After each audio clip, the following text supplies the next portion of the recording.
মাটির দেহ মাটি হবে, কিসের কর বাসনা, জীবন প্রদীপ নিভিয়ে যাবে, আশা মিটবে না রে, আশা মিটবে না। জীবন প্রদীপ নিভিয়ে যাবে, আশা মিটবে না। আশা করে বাঁধলাম বাসা, সাধের বালু চরে, সেই ঘর আমার উড়িয়ে নিল সর্বনাশা ঝড়ে। আসলে তো সবই ফাঁকি, কব্বর ঠিকানা, জীবন প্রদীপ নিভিয়ে যাবে, আশা মিটবে না রে, আশা মিটবে না। দুনিয়াতে আমরা এসেছি, কারো আশা পূরণ হইবে না। আশা থাকতে থাকতে আপনি চলে যাবেন না। মানুষ দুনিয়াতে আশাতেই বেঁচে আছে। যদি মানুষের আশা না থাকতো তাহলে মানুষ কবেই মরে যেত। আমাদের আশাতে আমরা বেঁচে আছি। আজকে একতলা হলো, কালকে দোতলা কেমন করে করব। আজকে 5 বিঘা জমি হলো, কাল 10 বিঘা কেমন করে হবে। ছেলেটা তো বিয়ে পড়ছে, এবার কেমন করে ওকে ডাক্তারি লাইনে দিব। মেয়েটা তো এবার মাধ্যমিক দিল, এইচএসের পর বিয়ে শাদি দিতে হবে। এর জন্য টাকা পয়সার জরুরত দরকার আছে, জমা করতে হবে।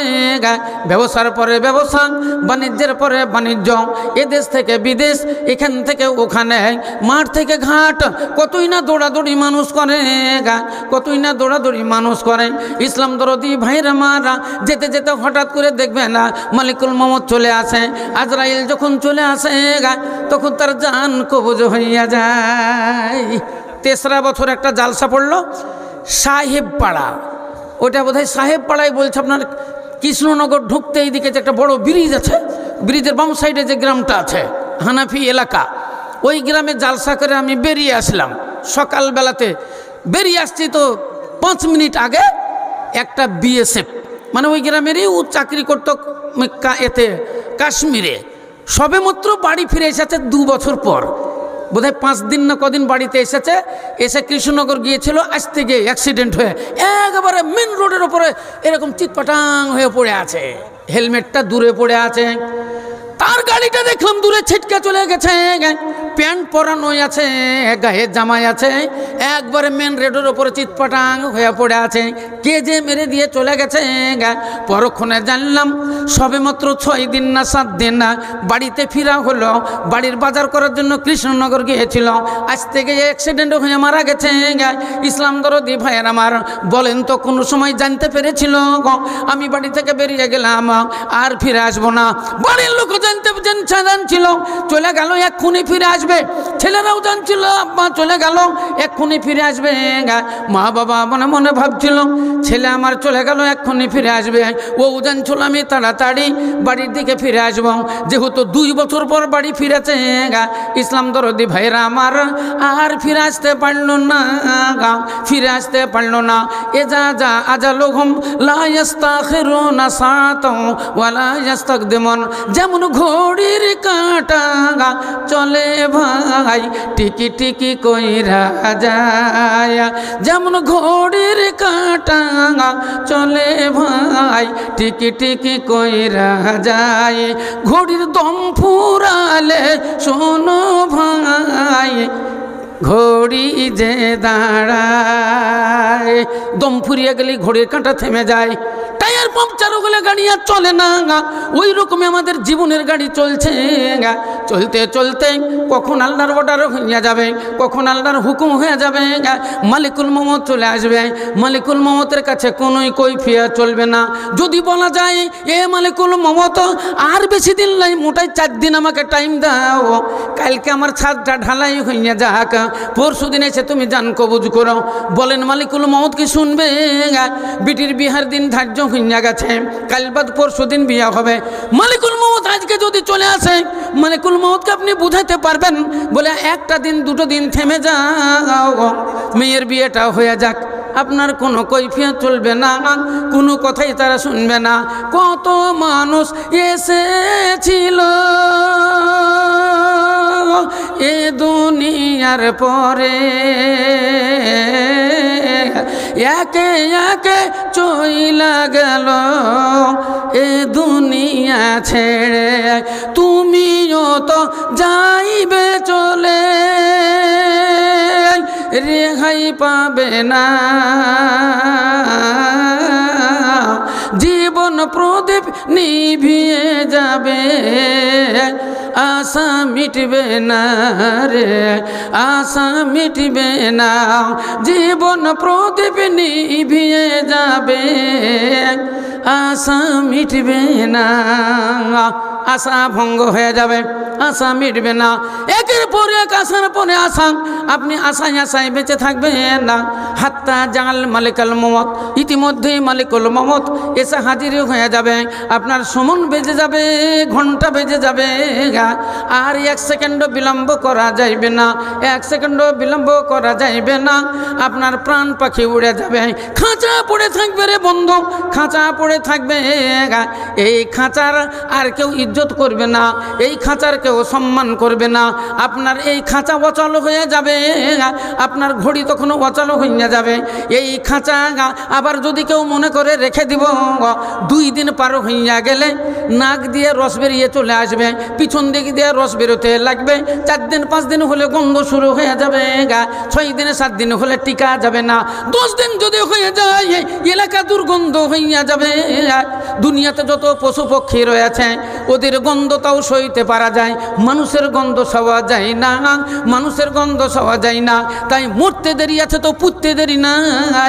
ইসলাম দরদি ভাইরা আমার, বংশ বলে যদি ভালো হয় তাহলে বলবে একটু দাঁড়া, বংশ বলে যদি ভালো হয় তাহলে বলবে একটু দাঁড়া।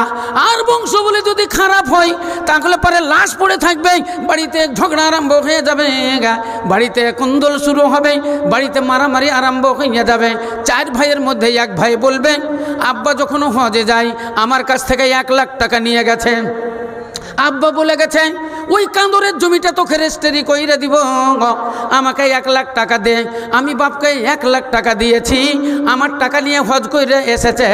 আব্বা মারা গেল, ওই কান্দরের জমিটা আমাকে দেওয়ার কথা ছিল, বল তোরা দিবি কি না? কখন ওই রেজিস্ট্রি কইরে দিছিস বল? যদি রেজিস্ট্রি করে না দিস বাপের কবর হবে না, বাপের মাটি হবে না, ওকে মাটি দিতেই দিব না। বল কি বলছিস? এবার বংশ বলি যদি ভালো হয় সবাই মিলে বলবে ভাই ঠিক আছে, তোর যদি 1 লক্ষ টাকা নিয়ে থাকে, তোর টাকাতে যদি বাপ হজ করে, আর ওই কান্দরের জমিটা যদি দেওয়ার কথা থাকে, আমরা কান্দরের জমি তোকে আমরা রেজিস্ট্রি কইরা দিব, চল বাপের মাটি দিয়ে দিই। আর যদি বংশ বলি খারাপ হয় ওইখানে মারামারি শুরু হয়ে যাবে, আপনার লাশ দাফনও হবে না, দাফনও হবে না, পড়েই থেকে যাবে। আজকের লাশ কালকে দাফনও হবে। ইসলাম দরদি ভাইয়ের আমার, তাহলে এরই নাম হলো দুনিয়া, এর নামই হলো দুনিয়া। কখন যে মালিকুল মমত চলে আসবে কেউ জানে না রে বন্ধু, কেউ জানে না। প্রাচীন যুগে বানি ইসরাইলের যুগে হেকায়াত আপনার সামনে বর্ণনা দিচ্ছে। একটা লোক খুব পাপি রাপি, খুব গুনাহগার ছিল। লোকটি খুব মেয়ে লোভী ছিল, মেয়ে ছেলে দেখলে ওর পিছন ধরত। যদি 1 লাখ টাকা লেগে যায় তবুও 1 লাখ টাকা দিয়ে দিত, কিন্তু মেয়েটাকে ভোগ করাই চাই, এই রকম তার একটা নেশা ছিল। তাই একদিন সে রাস্তা দিয়ে চলে যাচ্ছে, আল্লাহ রাব্বুল আলামিন মালিকুল মমতকে বলল, এ মালিকুল মমত, ওর টাইম শেষ কইরা দিলাম আমি, ওকে আমি দিয়েছিলাম অনেক বয়স, কিন্তু ওকে আর বয়স দেওয়া যাবে না, ওর বয়স আমি কাট্টিল কইরা দিলাম। আজকে শুনে অবাক হয়ে যাবেন, আল্লাহ মানুষকে একটা টাইম দিয়েছে, ওই টাইম আবার কাট্টিল কেমন করে হয়? হ্যাঁ, কাট্টিল হয়ে যায়। আজকে থেকে শুনেননি, আজ শুনালেন না, আপনারা শুনেছেন আল্লাহ আজল ঠিক করেছে, তার 1 সেকেন্ড আগেও হবে না, 1 সেকেন্ড পরেও হবে না। মৌলবি মৌলানারা বলে, আজকে আমি বলে দিচ্ছি শুনালেন না, মানুষের হায়াত কম বেশি হয়, মানুষের হায়াত কম বেশি হয়, সময় বেড়ে যায় আবার সময় কমে যায়। বুখারী শরীফের হাদিস, আল্লাহর নবী বলেছেন আল ঈমানু ইয়াজিদু ওয়া ইয়ানকুসু, মানুষের ঈমান কম বেশি হয়। হাদিসে লেখা আছে যখন মানুষ একটা পাপ করে তখন তার ঈমান হালকা হয়ে যায়, আবার যখন একটা পাপ করে তখন তার ঈমান মাথাতে চলে যায়, আবার যখন একটা পাপ করে তখন ঈমানটা মাথার উপরে উঠে যায়, আবার যখন একটা পাপ করে আরও উপরে চলে যায়, আবার একটা যখন পাপ করে আরও উপরে চলে যায়। হাত্তা ইয়ারফাউ ইলা সামা, যখন পাপের ওপরে পাপ, পাপের ওপরে পাপ, বড় বড় গুনাহ করতে আরম্ভ করে তখন তার ঈমান আসমানে চলে যায়, তখন ও বেঈমান হয়ে যায়। ওকে যতই ভালো কথা বলো না কেন, ও ভালো কথা ওর কানে লাগে না, যতই ওকে বুদ্ধি দাও না কেন এই বুদ্ধি ওর কাজে লাগে না, যতই সৎ কাজ করতে বলো না কেন ও সৎ কাজ ও শুনবেই না, কারণ ওর ঈমানই নাই, ঈমান উপরে চলে গেছে। বুখারী শরীফের হাদিস, আল্লাহর নবী বলেন ওই রকমই ঈমান যেমন কম বেশি হয়ে যায় মানুষের হায়াতও কম বেশি হয়ে যায়। বুখারী শরীফের একটা হাদিস, আস-সাদাকাতু তারুদ্দুল বালা ওয়া তাজিদু ফিল উমুর, হাদিসটা শুনলেন? আস-সাদাকাতু তারুদ্দুল বালা, সাদকাতে বালা মুসিবত দূর হয়ে যায়, ও তাজিদু ফিল উমুর, এবং বয়স বৃদ্ধি হয়। নারায়ে তাকবীর। আপনাদের আগেই আমি বলেছিলাম সামনেটা কত খালি, পিছন দিকে তাকান কত লোকের জায়গা হচ্ছে না, দাঁড়িয়ে আছে। একটু আগে আগে বসেন না, চলেছেন আগে আগে চলেছেন। আরে আরও লোকের ভিড় হবে, অনেক লোক রাস্তাঘাটে ঘুরছে, ওরা সব এখন চলে আসবে প্যান্ডেলে। আগিয়েছেন আগিয়েছেন আগিয়েছেন, চলেছেন। আল্লাহ, ওখানে নড়াচড়া করে ওখানেই থেকে গেলেন। আমরা উঠাবো না। গোলাম মোহাম্মদ মুর্তজাকে দেখেছি দাঁড়ায় তকবির দিয়ে খাড়া করেছে, করে টেনে নিয়েছে। আমরা অত বড় মৌলবি লয়, হ্যাঁ, আপনাদের আমি তুলতে পারবো না, তবে একটা যুক্তি দিচ্ছি। আপনারা ছোট্টবেলাতে পায়খানা ফিরে ছেঁচিড়ি দেননি? ছেঁচিড়ি দুহাত করে ছেঁচিড়ি দিয়ে দেন না, চলেছেন একটু আগিয়ে গিয়ে নেড়ের ভরে একটু ছেঁচিড়ি দেন, তাইলেই তো হয়ে যাবে। হ্যাঁ, আচ্ছা, এই তো তাও একটু মানানো হলো। আরও একটু চলেছেন। আচ্ছা, পিছন দিকে যারা দাঁড়িয়ে আছেন তারা একটু ঘুরে যদি আগে আসেন তো ভালো হয়। এই যে একটু আগিয়ে দিলাম না, এই সভাপতির জন্য আগালাম, না তো আমি আগাইতাম না। আমি ওর পক্ষপাতেই লয়, কারণ এই যারা এসেছে তারা সন্ধ্যাতে এসেছে, একটা জায়গা তো চয়েস করে বসেছে। ও এবার ওকে টেনে নেওয়া মানে তো ওর ওই জায়গাটা নষ্ট করা। আপনি ট্রেনের উপরে বসেন যখন, তখন প্রথমে একটা চয়েস করে সিটলেন, আরেকজন এসে যদি বলে তুমি এখান থেকে উঠো, উঠে ওখানে যাও, আমি এখানে বসবো, দিবেন? আপনি দিবেন না তো। তাহলে এখানে কেমন করে দেওয়া যায়? এখানেও তো দেওয়া যায় না, কিন্তু আপনাদের বসার ভুলে আমাদেরকে বলতে হচ্ছে। হাদিসে লেখা আছে যখন তোমরা বসবে আগে সামনে বলো, বসো। আল্লাহ রাসূল বললেন সাফে উলা, নামাজের জন্য এবং আল্লাহর জিকিরের মাহফিলের জন্য সাফে উলা হলো উত্তম ও সাফ, মানে প্রথম কাতারটা হলো আল্লাহর কাছে উত্তম কাতার। কোরআন শরীফে আল্লাহ বলেন, কি বললেন? আস-সাবিকুনাল আউয়ালুন উলাইকাল মুকাররাবুন।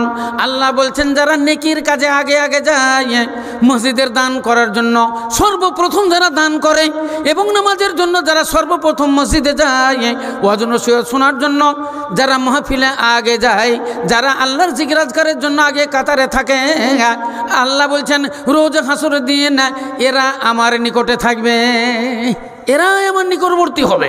আল্লাহ রসুল বলছেন এরা আমার নিকটবর্তী হবে, এবং নিজ হাতে আমি হাউজে কাউসারের পানি এদেরকেই পান করাবো।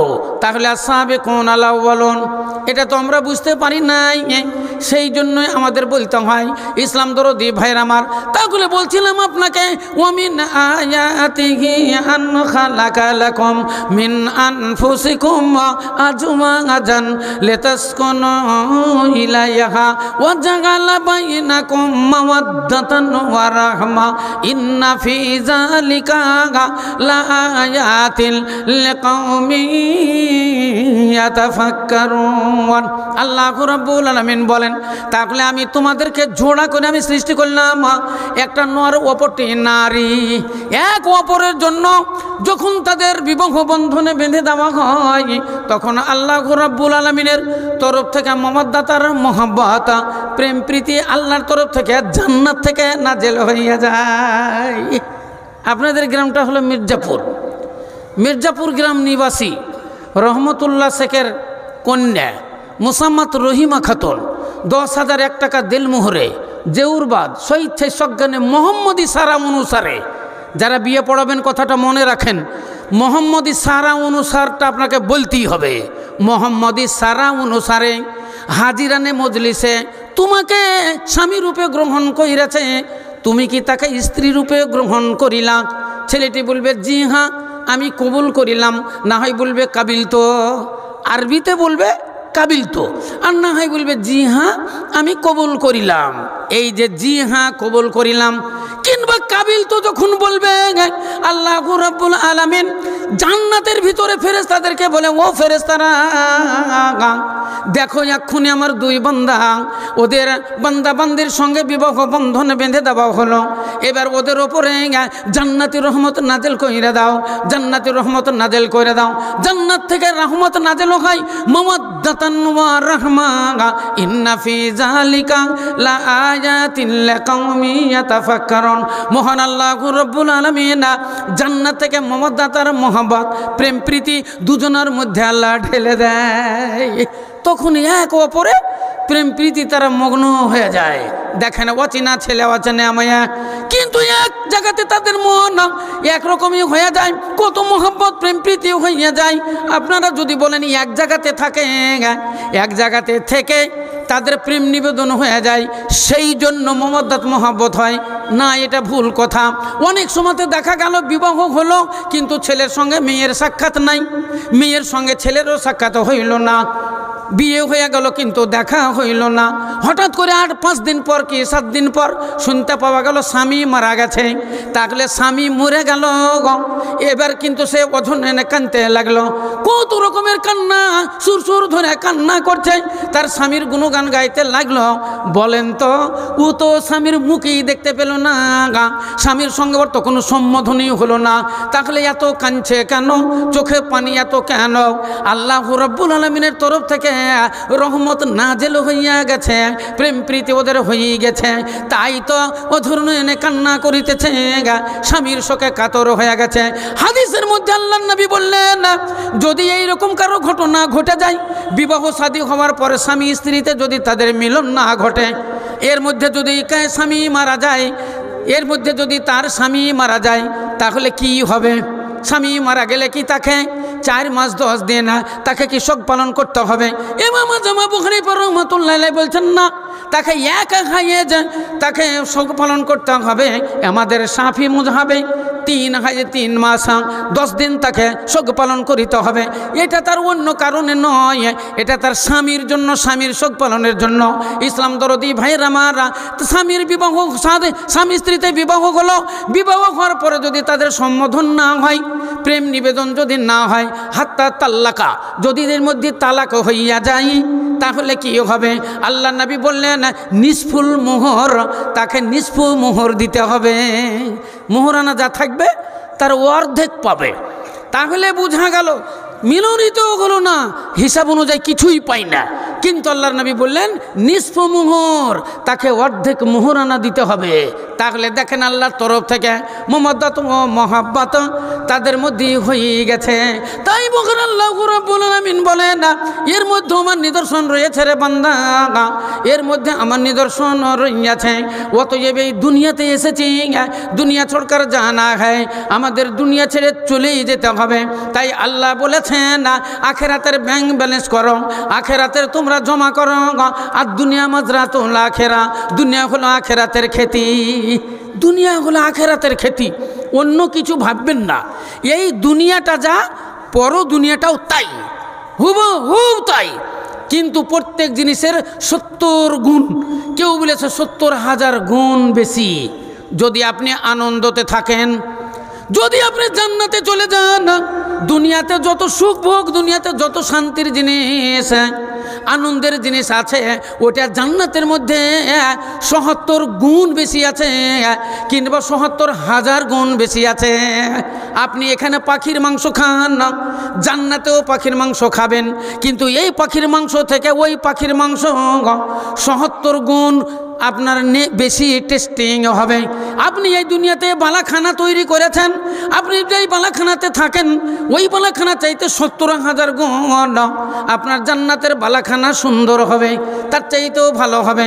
দুনিয়াতে যে আপনি বিয়ে করেছেন আপনার বউটা যত সুন্দরী আছে তার চাইতে 70,000 গুণ জান্নাতের মধ্যে আপনি সুন্দরী রমণী পাবেন। যার জন্য আল্লাহ রাব্বুল আলামিন বলেছেন এরা হলো হুর, এদেরকে বলা হয় হুর। কাআন্নাহুন্না লিয়াকুতু ওয়াল মারজানা ফাবিআইয়ি আলাইহি রাব্বিকুমা তুকাজ্জিবান।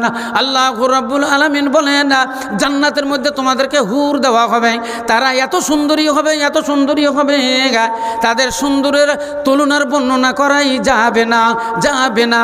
তাও আমাদের মুফাসসিরিনে কেরাম বলেছেন, কোন কবিও বলেছেন, আপনাদের ফসি মুন্সি বলেছেন এ হুরেদের কথায় আমি কি করি বয়ানা, হুরেদের কথায় আমি কি করি বয়ানা, ইয়াকুতমতির মিসাল দিয়েছেন রহমান।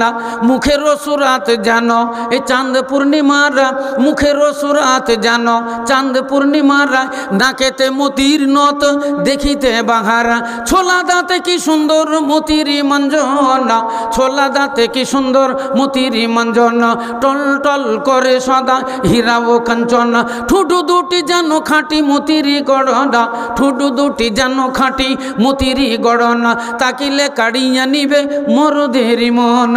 আল্লাহ রাব্বুল আলামিন কোরআন শরীফের মধ্যে বর্ণনা দিলেন তোমরা দুনিয়া থেকে চলে এসো, আমার ইবাদত বন্দেগী করো, আমার উপাসনা আরাধনা করো, তোমরা 5 ওয়াক্ত নামাজ আদায় করো, পবিত্র রমজান মাহিনার সিয়াম পালন করো। এ মহিলার দলেরা তোমরা স্বামী ভক্তি করো, তোমরা স্বামী সেবা করো, তোমরা দুনিয়াতে সৎ আমল করে আমার কাছে চলে এসো, আমার কাছে চলে এসো। তোমাদের সুখময় স্থান আমি জান্নাত রেখেছি, তোমাদের জন্য সুখময় স্থান আমি জান্নাত রেখেছি। তো জান্নাতের লোভী অনেক লোক আছে, জান্নাতের পাগল অনেক লোক আছে। এই দুনিয়াতে যত সুখ আছে তার ৭০,000 গুণ সুখ আল্লাহ রাব্বুল আলামিন আমাদের জান্নাতের মধ্যে রেখেছেন। এখানে আমাদের হায়াত কয় দিনের বলেন? কেউ মায়ের পেটি থেকেই মরে যায়, কেউ 5 বছর, কেউ 10 বছর, কেউ 20 বছরের বয়সে মারা যায়, কেউ 50 বছর, কেউ 60 বছর, যারা ভাগ্যবান তারা 70, 80, 90, 100 বছরও পায়। আচ্ছা যদি এভারেজে 60 বছরই ধরা হয়, আল্লাহ নবী বলেছেন আমার উম্মতের বয়স এভারেজে 60 সানাতান, 60 বছর। কেউ 70, কেউ 80 মিলে বলা হলো যে 60 সানাতান না 60 বছর। তাহলে এবার যারা মারা গেছে তাদের গণনা করেন, যারা মরে গেছে তাদের গণনা করেন। আপনাদের এই মির্জাপুরের আশেপাশে যে গোরস্থান আছে ওই গোরস্থানের হিসাবটা করেন তো, কতদিন আগে কে মারা গেছে। হ্যাঁ, কারো দেখেন 100 বছর হয়ে গেল, কারো 500 বছর হয়ে গেল। আমাদের ওখানে একটা গোরস্থান আছে আমার বাড়ির উত্তর সাইডে 14 বিঘার। তো আমরা ওর কোনো হদিসই জানি না, আমার বাপেরাও হদিস জানেন না কবে ওই গোরস্থানটা তৈরি হয়েছে। তাহলে 500 বছর গুজরে গেল, 1000 বছর গুজরে চলে গেছে, ওই গোরস্থানে মানুষ পুঁতা আছে। যত দুনিয়াতে মানুষ এসেছে সবাই তো এই মাটির তলাতেই আছে, এখন পর্যন্ত আছে। কারো 10,000 বছর চলে গেল, কারো 50,000 বছর চলে গেল, কারো 1,00,000 বছর চলে গেল। এহতো হযরত আদম আলাইহিস সালাম দুনিয়াতে প্রথম মানুষ এসেছেন, তিনিও চলে গেছেন, তার সন্তান সন্ততি তারাও চলে গেছে। তাহলে বলেন যখন মানুষ তৈরি হয়েছে তখন থেকে যারা মারা গেছে সবই মাটির তলাতেই আছে। তাহলে কতদিন আছে, কতদিন আছে? আমাদের যদি 60 বছর 70 বছর হয় সেই হিসাব করে দেখেন এই কবরের জিন্দগিটা কত দিনের, কবরের যুগের জিন্দগি কত দিনের। তাই নবী বলেছেন খুব সাবধান, তোমরা এই কবরকে চিন্তা করো, জাকিরুল মউত, তোমরা মৃত্যুকে স্মরণ করো, জুরুল কুবুর, তোমরা মাঝে মাঝে কবরের জিয়ারতে যাও।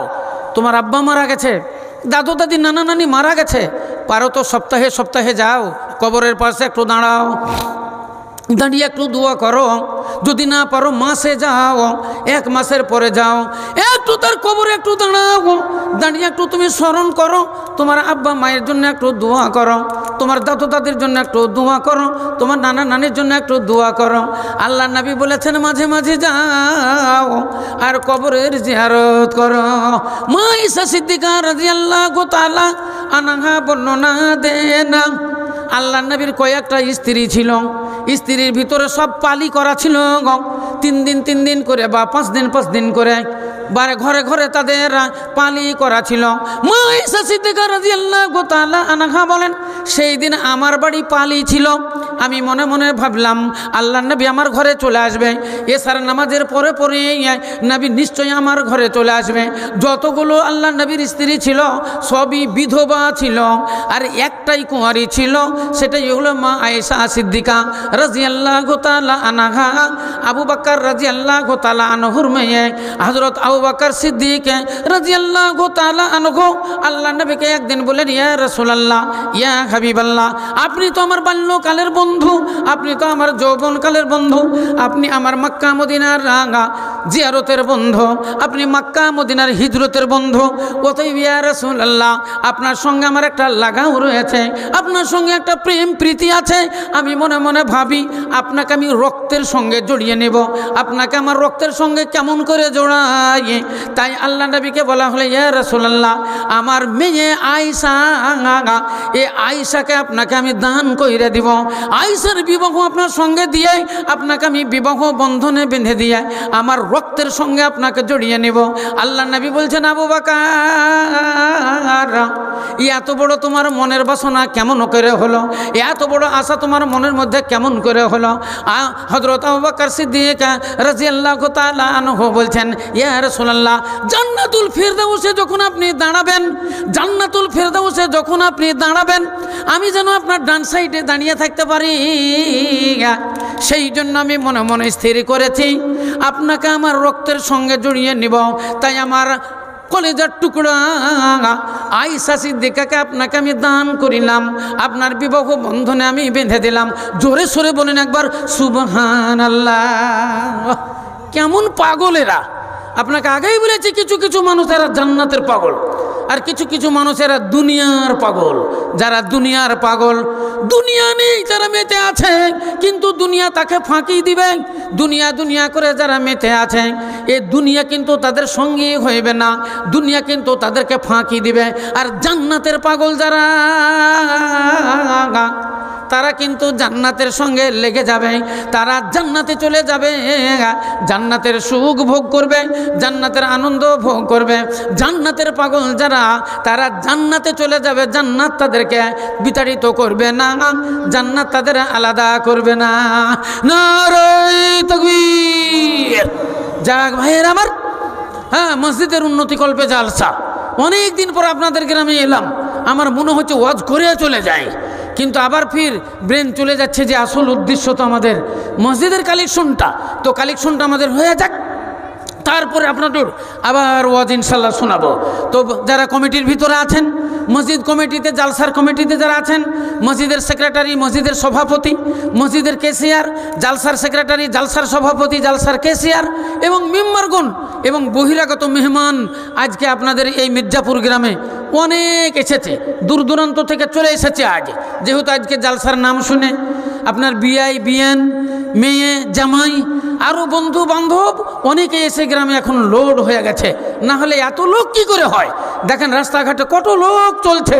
আমি বারবার আপনাদের বলছি, আপনারা এসে প্যান্ডেলের তলাতে বসুন। আরে জীবনে পাপের শেষ নাই, কুছ নেকি কিজিয়ে, কিছু নেকি করুন, কিছু নেকি করুন। হ্যাঁ, পাপ তো মানুষের হবেই, কিন্তু নেকিরও দরকার আছে। শুধুই যদি পাপ হয়ে যায়, আপনাকে বলেছি আপনি বেঈমান হয়ে যাবেন না, আপনার ঈমান থাকবে না, আপনার ঈমান আসমানে চলে যাবে, আর ওয়াকালে আপনার মরণ হয়ে যাবে, ওয়াকালে আপনার মরণ হবে। তাই তো আমার দিনের রাসূল সরকারে দো আলম তাজদারে মাদানী বলেছেন, আল মসজিদ রাউযাতুম মিন রিয়াজিল জান্নাহ, মসজিদ হলো জান্নাতের বাগিচা, মসজিদ হলো জান্নাতের বাগান। মান বানা লিল্লাহি মসজিদান বানাল্লাহু লাহু বাইতান ফিল জান্নাহ, যারা মসজিদ নির্মাণ করে আল্লাহ রাব্বুল আলামিন তাদের জন্য জান্নাত নির্মাণ করে। আসেন বলেন দেখি, অন্য জায়গাতে তো আমি 50,000-এর দাবি রাখি, কোনো জায়গাতে 20,000-এর রাখি, কোনো জায়গাতে 10,000-এর রাখি। আজকে আপনাদের এই প্যান্ডেলে, হ্যাঁ, আমি একটা মোটা দানের দাবি রাখলাম 10,000 টাকা, আর একটা ছোট 5,000 টাকা। অন্তত 5,000 টাকার দান যেন 2-5টা হয়, 1,000 টাকার দান যেন অন্তত 20টা হয়। মসজিদটা তৈরি করতে হবে। অন্য অন্য মসজিদ আমরা দেখছি, সেই হিসাবে এই মসজিদের কোনো হাইসিয়তই নাই। মসজিদটা পার্শ্বে দিয়ে চলে গেলে বোঝাই যায় না যে একটা মসজিদ। মসজিদে একটা ভালো মিনার থাকবে, মসজিদে একটা সুন্দর গেট থাকবে, মসজিদে বাথরুম থাকবে, পেশাব পায়খানা থাকবে, পাঁচিরটা কত সুন্দর তার থাকবে। কিন্তু দেখেন মসজিদে ঢুকবেন তো মনে হচ্ছে এ কোন কালের মসজিদ পড়ে আছে। এই জিনিস আর চলে না। সেই জন্য আল্লাহর ঘর সুন্দর হবে। আপনাদের ঘর দোতলা হবে আর আল্লাহর ঘরে এরকম পড়ে থাকবে। আপনারা মার্বেল বসানো ঘরে থাকবেন আর আল্লাহর ঘরে এরকম মানে ইঁদুর ঢুকবে। আপনারা টাইলস বসা ঘরে গদির উপরে শুয়ে থাকবেন। আর মুসল্লিরা গিয়ে ওই ঠান্ডাতে গিয়ে নিচে ঠান্ডাতে তারা সালাত আদায় করবে, নামাজ আদায় করবে। এ কখনোই হয় না। আল্লাহর ঘর তৈরি করার জন্য আগিয়ে আসুন। আল্লাহর নবী বলেছেন, আল মসজিদ রওজাতুম মিন রিয়াজিল জান্নাহ, মসজিদ হলো জান্নাতের বাগিচা, মসজিদ হলো জান্নাতের বাগান। মসজিদে নববীর বারান্দায় আল্লাহর নবী বসে আছেন, অনেকগুলো সাহাবা আল্লাহর নবীকে ঘিরে বসে আছে। নবী বললেন, এ সাহাবারা, তোমরা কি রিয়াজুল জান্নাত দেখতে চাও? সাহাবারা বললেন, ইয়া রাসূলুল্লাহ, আমরা রিয়াজুল জান্নাত দেখতে চাই। নবী বললেন, উনজুর হাযাল মসজিদ, এই মসজিদের দিকে তাকাও, মসজিদটা হলো রিয়াজুল জান্নাত। আল্লাহ নবীর যেটা কবর, এটাই হলো রিয়াজুল জান্নাত। যারা হাজি হজ করতে গিয়েছেন, বড় হজি যান আর উমরা হজি যান, যারা হজে গিয়েছেন তারা দেখেছেন আল্লাহ নবীর কবর, দেখেছেন হযরত আবু বকর সিদ্দিকের কবর, দেখেছেন হযরত ওমর ফারুক রাদিয়াল্লাহু তাআলা আনহুর কবর। এখন আর ছুঁতে পারবেন না। আল্লাহ নবীর কবর আর ছোঁয়া যাবে না। আজ 10 বছর আগে 20 বছর আগে যারা গিয়েছে তারা ছুঁয়েছে। এখন কিন্তু পাঁচিল দেওয়া হয়ে গেছে। আপনি ওই খোপ খোপ করা আছে, খোপের ভিতর দিয়ে উকি মেরে আপনাকে দেখতে হবে, কিন্তু দেখা যাবে, কিন্তু দেখতে পাওয়া যাবে। আল্লাহ নবী যেখানে বিচার করতেন ওই জায়গাটা সুন্দর করে ঘেরাও করা আছে, উপরে একটা বিশাল ঝাঁকা আছে, ঝাঁকাটা গোটাই সোনা দিয়ে তৈরি আছে। ওই রিয়াজুল জান্নাতে অন্তত কম করে মনে হয় কম করে 50টা ঝাঁকা আছে, প্রত্যেক ঝাঁকা সোনার তৈরি আছে। ইসলাম দরদি ভাইরা আমার, রিয়াজুল জান্নাত সোনার মদিনা, আসলেই সোনার মদিনা, না দেখলে অনুভব করা যাবে না। মনটি আমার ময়না পাখি খাঁচাতে রহে না, বারে বারে যাই চলে মগন সোনার মদিনা। মনটি আমার ময়না পাখি খাঁচাতে রহে না, বারে বারে যাই চলে মন সোনার মদিনা। সামনে আমার আরব সাগর, কেমনে হইব পার, পাখির মতো ডানার উপর নাই যে আমার পর।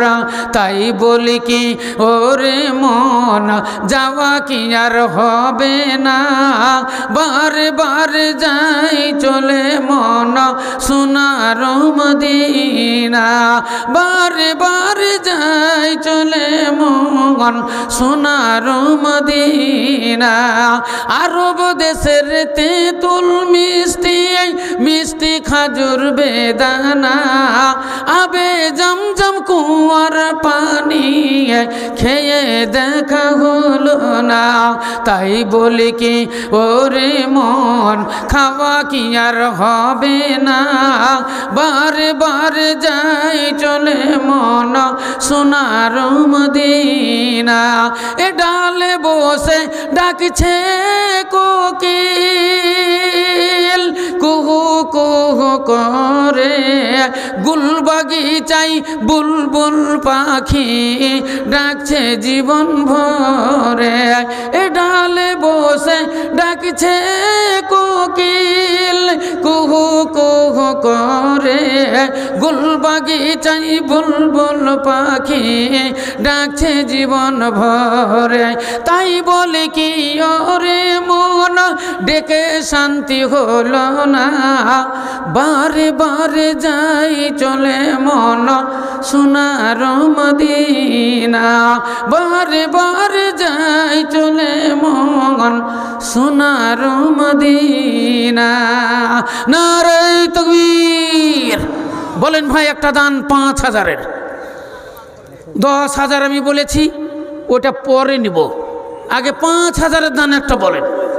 আমি তার জন্য খাস করে একটু দোয়া দিই। 5000-এর পরে পরই 10,000-এর দাবিটা ইনশাল্লাহ আপনারা পূরণ করবেন। হ্যাঁ, আজকের এই সভাতে একটা মসজিদের দান 10,000 টাকা দিবেন, এটাই আখেরাতের ব্যাংক ব্যালেন্স, এটাই হবে আখেরাতের জমা। এই টাকাটা পরে পাওয়া গিয়েছে, যদি কেউ হয় তো স্টেজে থেকে যেন নিয়ে যান। আচ্ছা, এই দেখেন একটা 200 টাকার নোট, কার পড়ে গেছিল পকেট থেকে, একজন আল্লাহর বান্দা পেয়েছে, তাই স্টেজে জমা করে দিয়ে গেছে।